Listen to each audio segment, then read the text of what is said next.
transcending history and the world, a tale of souls and swords eternally retold. Soul Edge, a legendary sword and devourer of souls. Buried in the darkest reaches of history, it was brought back to light in the 16th century. The notorious pirate Cervantes claimed the sword as his own, setting everything into motion. Soul Edge adapted itself to its new owner by splitting into two. Possessed by the evil weapons, Cervantes began a bloody reign of terror, slaying all those seeking the swords without prejudice. Cervantes was eventually undone. Under the protection of Hephaestus, the god of smithing, a female warrior named Sophitia was able to destroy one of the swords. Shards of the blade flew and lodged into her body, causing near-mortal wounds. Seeing his chance, Cervantes raised his sword to deliver the final blow. Suddenly, there appeared a ninja known as Taki, who rescued the wounded warrior. Taki defeated Cervantes in a battle to the death before carrying the injured Sophitia away. However, one of Soul Edge's two blades still remained. Perhaps it was fate. The blade fell into the hands of Siegfried, whose mind was twisted and unwell.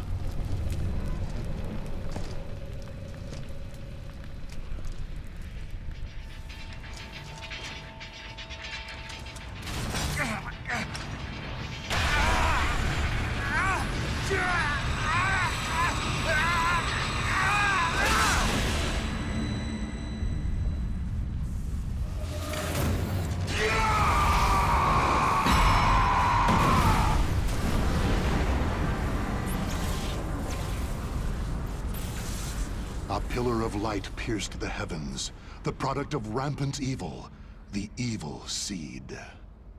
No one could have predicted it would become a catalyst for catastrophe across the world. Our story takes place in the 16th century.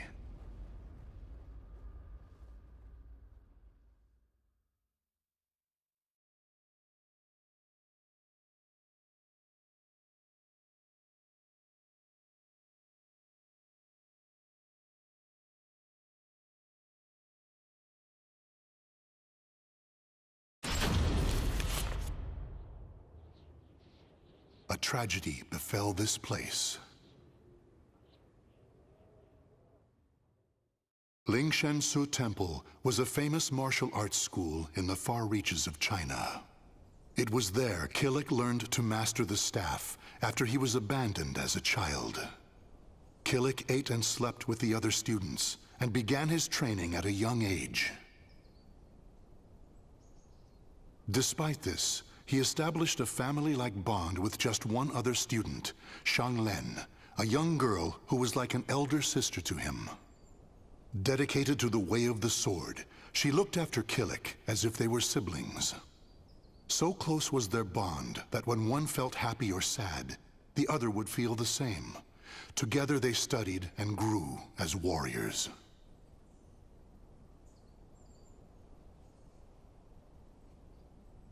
The years passed by.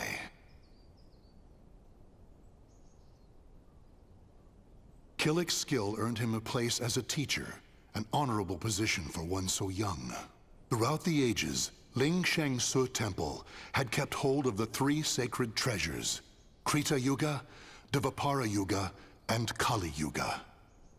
Killick's years of arduous training earned him the title of rightful bearer of the staff, Kali Yuga. Likewise, Shang Len was also designated bearer of Dvapara Yuga, a sacred mirror.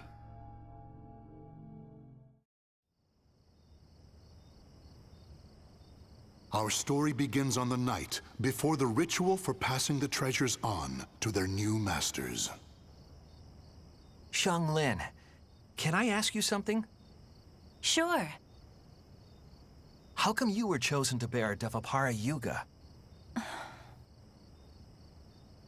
I thought you'd get Krita Yuga. After all, you've dedicated your life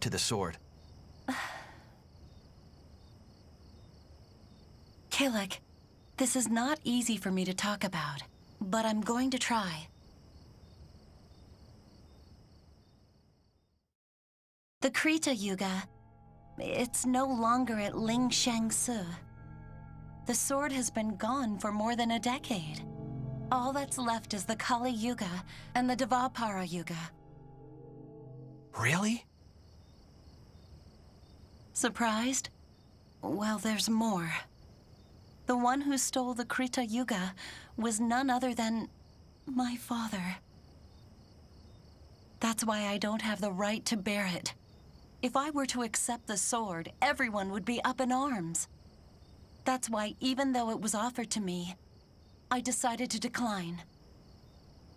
Of course, I love Ling Shangsu, and I do wish to see my studies through to their conclusion. It's just... I just don't want the sacred treasures, or my status as a sacred bearer, or anything else to hold me back.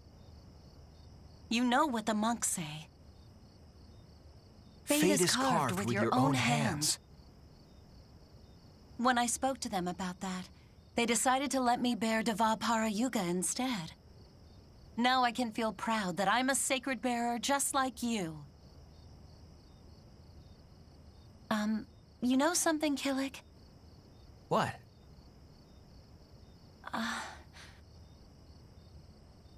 It's okay. Never mind. I'm really looking forward to tomorrow. Me too. And so it was, Killick and Xianglen were set to attend the official ritual for becoming sacred bearers. But the night before the ritual, a terrible calamity plunged everything into chaos. Drawn by the Kali Yuga in Killick's hand, the evil seed came to Ling Shangsu Temple. The monks, driven insane by the evil force, began slaying each other, turning the temple into hell on earth.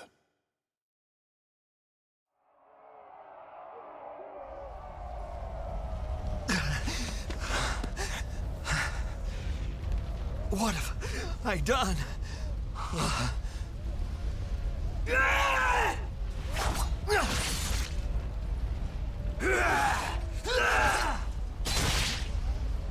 I don't understand. Everyone, stop this madness!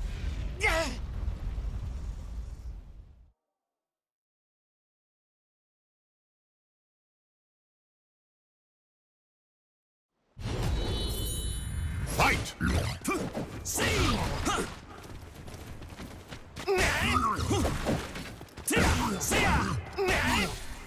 I'm ready!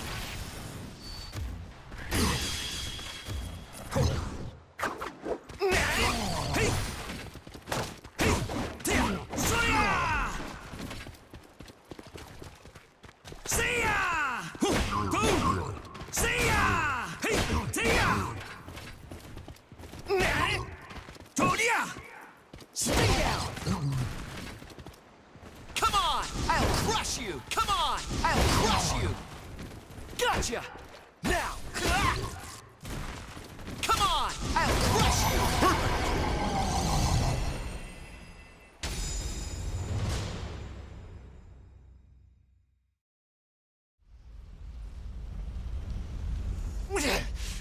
It's kill or be killed! Huh? Xianglen? Get a hold of yourself, Xianglen!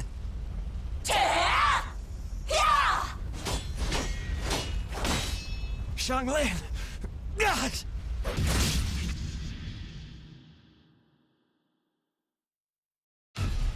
Xianglen?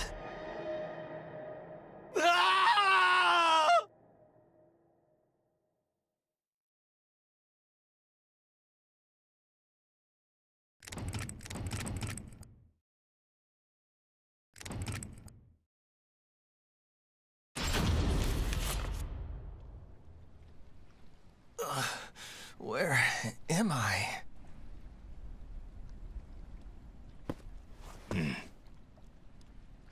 Did you save me? Who are you? You have yet to recover from your injuries. Rest. And that mirror, Devapara-Yuga. Wear it always. There will be grave consequences if you do not. Understand? Oh,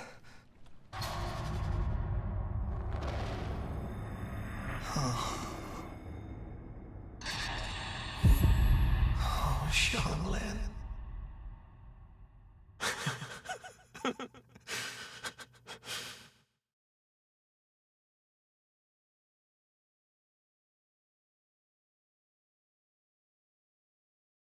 So, the power of Devapara-Yuga saved me.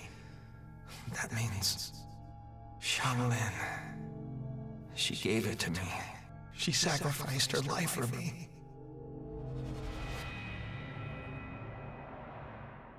And then I, with my bare hands. Why? Tell me, Xianglin. Why am I still alive?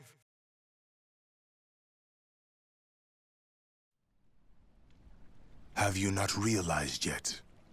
You are being protected. Devapara-Yuga suppresses the evil within you. Evil? The old man proceeded to tell a tale. He told how Devapara-Yuga had pulled Kilik back from the brink of insanity, how Kali-Yuga had the ability to absorb power, and how it was falling under an evil spell.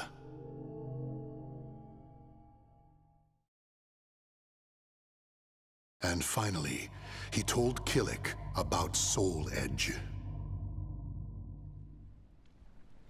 Your fate will be set in stone the moment you lose your will to live. Your soul will be swallowed whole by your destiny, leaving behind but a rotten corpse. That is but one path you may take. But perhaps it is the path you wish to take.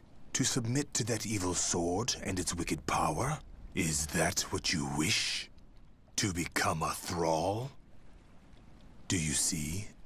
All is in your hands. Xianglin, she told me fate is carved with your own hands. Xianglin gave her life so I could live. That leaves me only one choice. From that day forth, Kilik bore the heavy weight of his karma. As Xianglin's slayer and the last living member of Ling Shangsu, he chose to face his cruel fate head-on.